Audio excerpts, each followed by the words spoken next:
you were invited for the carnival. Can you give us a little briefing of your invitation to the Zimbabwe Carnival and all this that brought us to here with the controversy with the N Nira story?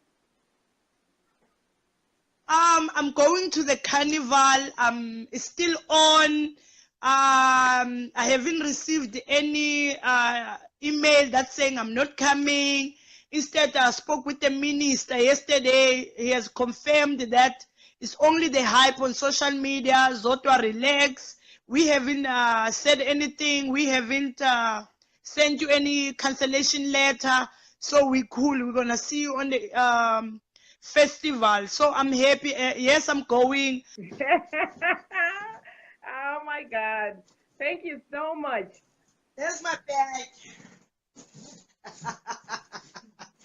Good for you, Yes. girl. I just love your spirit. There you go. Yes. Oh my God. There you go.